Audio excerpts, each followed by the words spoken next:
Topic here is the Cold War and Nicaragua. So the first thing we want to take a look at is the creation of the CIA. We know that the United States has gotten involved during the Cold War by supporting any nation, as any nation is involved in a civil war, any sort of upheaval. The CIA has been used to funnel money and resources to sides that were fighting against communists. The question here is how much power should the CIA as an agency get? What restrictions should be placed on the CIA? And those are questions that are crucial to understanding what happens with regard to Nicaragua. So here I just took an image of Mossadegh, the prime minister of Iran, and an image of the Mujahideen using a shoulder-fire missile to destroy the Hind helicopter. CIA involved in both of these situations involving the overthrow of the leader of Iran, as well as support of the Mujahideen in the Soviet-Afghan war. So the question here is whether or not assassinating and helping and inciting revolution is that something or behavior that the CIA can engage in. The question here, the CIA may or may not have engaged in illegal acts to protect U.S. interests around the world. I guess that is a debatable question here. So eventually, when we get to the 70s, you're going to see some restrictions put on the CIA. And here I just gave you a couple of two examples here.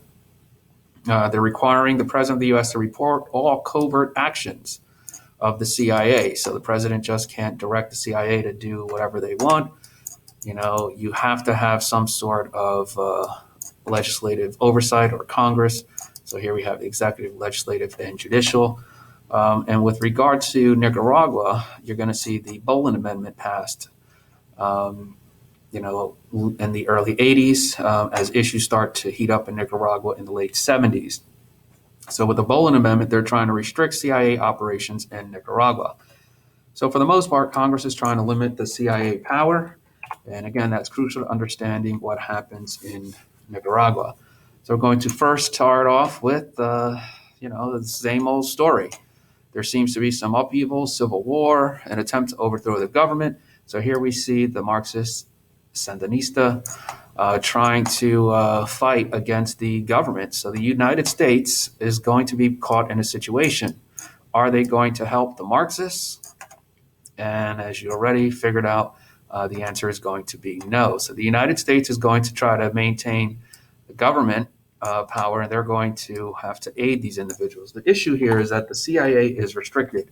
The CIA is restricted and not allowed to get involved in issues in Nicaragua as a result of the amendment that we talked about over here, the Boland Amendment. So there's a fear that there's going to be a communist revolution, and this is going to create a situation where we chalk up another one to the other side. So how do we get those Nicaraguans what they need to win without Congress help or Congress finding out? And this is where we got to see a complex situation, one that involves Iran, Lebanon, and one that may or may not involve the evolution of drug dealers, primarily in Los Angeles. And we'll see where that kind of plays. You're probably thinking, what does that have to do with any of this stuff? So just a quick recap here, or just looking at this image.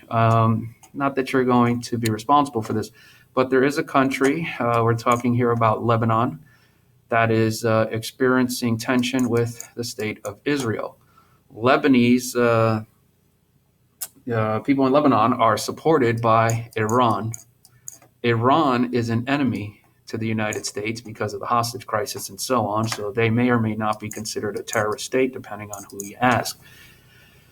So we know that the people fighting in Nicaragua over here, they need money, but the CIA cannot get them money. The CIA just can't go to the president or to Congress to get money because, remember, they have to report and the CIA is restricted. So the situation is going to play out like this. As he said, there are hostages in Lebanon that are allied with Iran. And so Iran is going to negotiate with the Lebanese terrorists that have U.S. hostages. In exchange, the United States may or may not sell weapons to Iran over here because another issue is Iran is fighting a war against Iraq, and Iraq at this point in the 80s is a U.S. ally. Sounds very complicated at this particular point, but when we look at this chart, pretty much what's going on here is the United States CIA needs to get money in the hands of the anti-communists in Nicaragua. They're going to sell guns to Iran, and Iran is going to negotiate with terrorists. That way the United States gets something in exchange. The weapons are going to be sold to Iran. That is going to be money available to the United States, and that money would then be funneled to the CIA. The question here is whether or not the CIA has to report this, and if this is secret or not. That is a question that is going to lead to the Iran-Contra scandal, which this guy, Oliver North, is pretty much going to be the guy taking the responsibility. So how does that play in with drugs? Okay, so we have the CIA that may or may not allow drug shipments to get into Los Angeles. Freeway Rick is a drug dealer who is figuring out a way to take cocaine, cook it up with baking soda, and make a new drug called crack that is very cheap in comparison to cocaine, which was too expensive.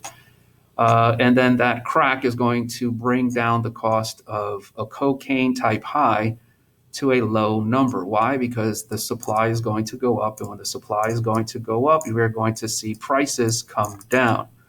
The problem here is that you're going to see a lot of gang activity increase in Los Angeles, and that drug activity is going to be the main factor. You're pretty much going to have gangs trying to control their territory so that they can sell crack, and crack is coming in from the CIA. Why would the CIA allow drugs to take place, drug trade? Well, it's another way to bypass that particular amendment. So it pretty much would work like this. The CIA, working with Freeway Rick, would figure out a way to get this individual the drugs he needs. He would then sell it to people within his own community. And the money that he is then giving to the CIA would then be able to fund it to the people in Nicaragua who are fighting against the communists. That's pretty much what's going on in this situation. And here is the progression chart. The first thing that has to happen is you have to create. Then we're going to restrict. You're going to have to figure out here where the rest of this goes.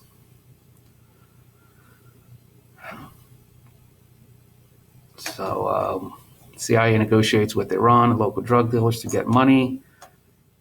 You probably have to have this happen third, and then you're going to have to figure out which one is fourth, which one is fifth out of those. And that's it for Nicaragua.